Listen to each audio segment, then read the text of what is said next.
So you have giant horses, you have giant dragonflies, dragonflies with wingspans like us.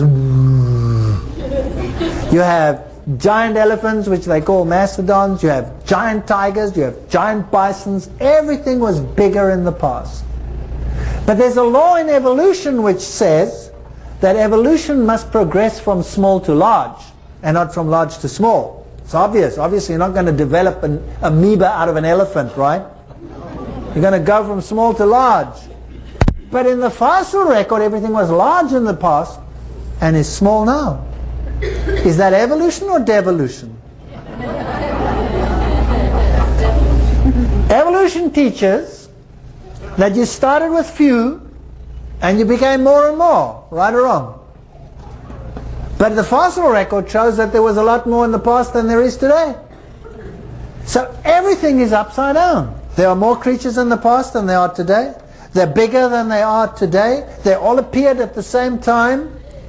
And the dinosaur lived and it existed, but it doesn't exist today. But we still have many reptiles, some of them large reptiles, some of them walking on their back like in the Galapagos Islands. You have these giant lizards with these beautiful fans about yay big, big things. They were just humongous in the past. So what are these creatures and where are they today? If you look at the dinosaurs, the stories that are told about dinosaurs is that they were vicious, that they were killers, bloodthirsty creatures roaming around the planet.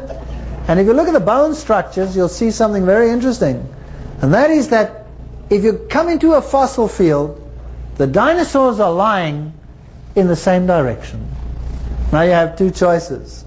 Either when a dinosaur died in the past, it always fell over the same way.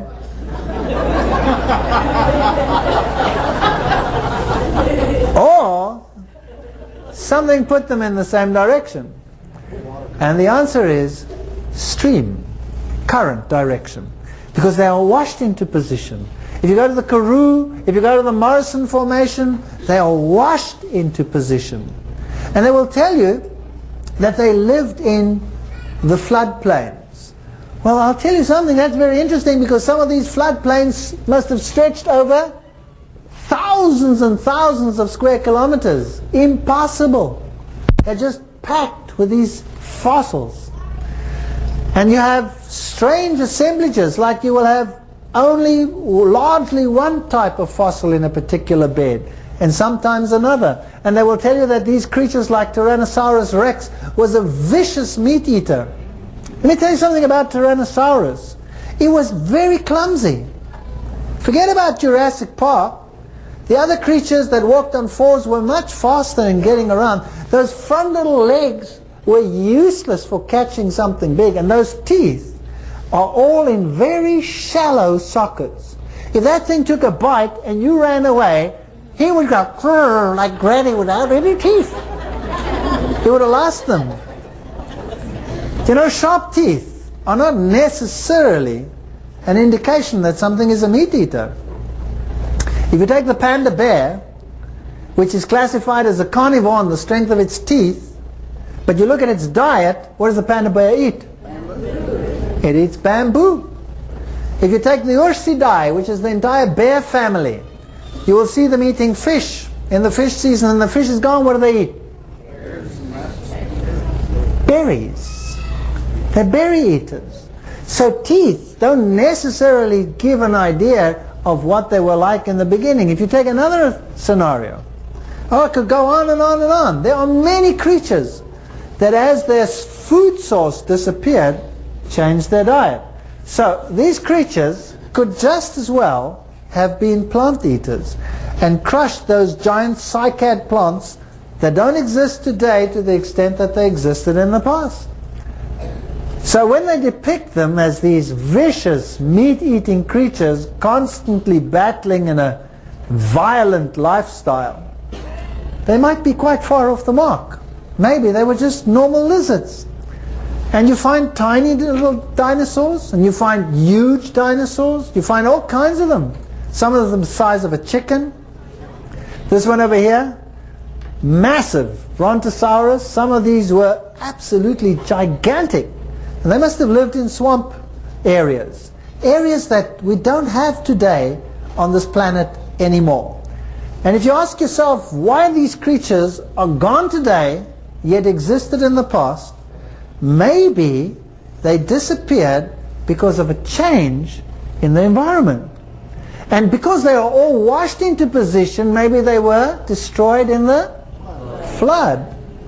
And the post-flood world is totally different to the pre-flood world.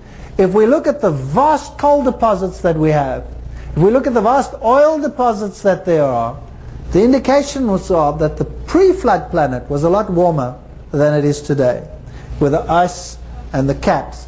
We only have two organism types on the planet today: cold-blooded and warm-blooded, ectotherms and endotherms. Only those two.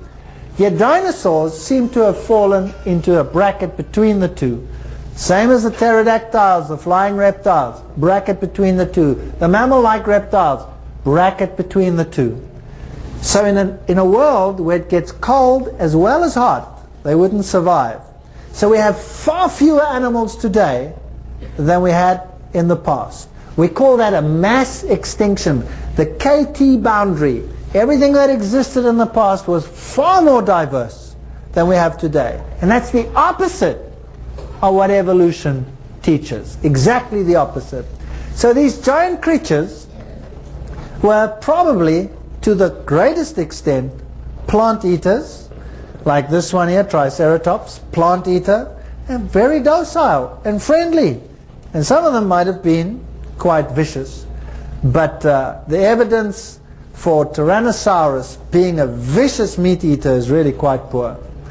So all this evidence that we have of these creatures is that they existed, yes. They don't exist today. They were physiologically unlike what we have today, and they don't exist anymore. The eggs that we have, many eggs have been found of dinosaurs, but they're all found in floodplain deposits. They were all rapidly buried in mud. So again, the evidence points to a catastrophic water death. You find these huge footprints of dinosaurs. And if you look at the way the footprint was made, you can see that 90%, 99% of all footprints in stone went upgrade. You want me to repeat that? 99% of footprints found in the fossil record go upgrade. That means that in the past, animals only walked uphill. There's no reason why the footprints don't form downhill. They showed in experiments in the labs that the footprints form just as readily downhill. They were all made in wet soil or in mud. And then they were covered, and then as the layers split apart, you have a positive and a negative print. So these animals were walking and running in soft mud. And why were they going uphill? Is it possible that they were running from rising floodwaters? Is that a possibility?